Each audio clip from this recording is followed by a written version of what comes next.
The importance of cleaning and disinfecting your PARI LC PLUS reusable nebulizer.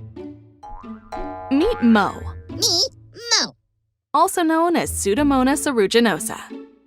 This little bugger and other bacteria cause lots of trouble for people living with cystic fibrosis.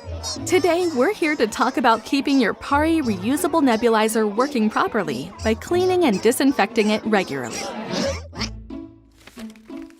To start, disconnect the tubing from the air intake on the bottom of the nebulizer cup.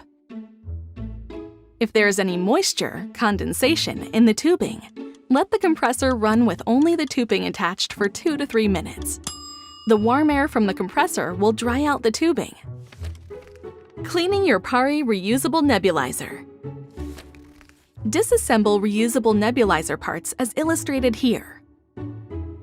Wash all parts with warm water and liquid dish soap. Please do not wash the tubing. Rinse the reusable nebulizer parts thoroughly with warm water and shake to remove excess water. Air dry or hand dry nebulizer parts on a clean, lint-free cloth. Reassemble nebulizer when parts are dry and store.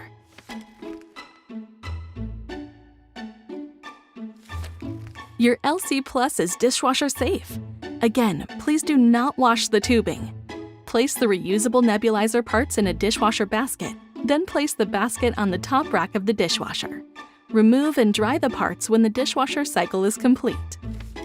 Disinfecting your PARI reusable nebulizer.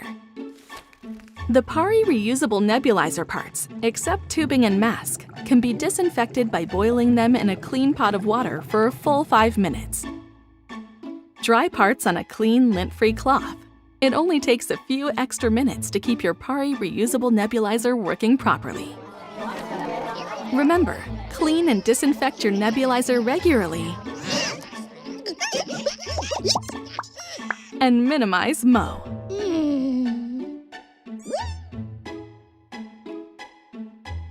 These instructions are taken directly from PARI's approved instructions for use. Please read the full instructions for use provided with your nebulizer, including all warnings and cautions. Always consult with a qualified and licensed physician or other medical care provider and follow their advice.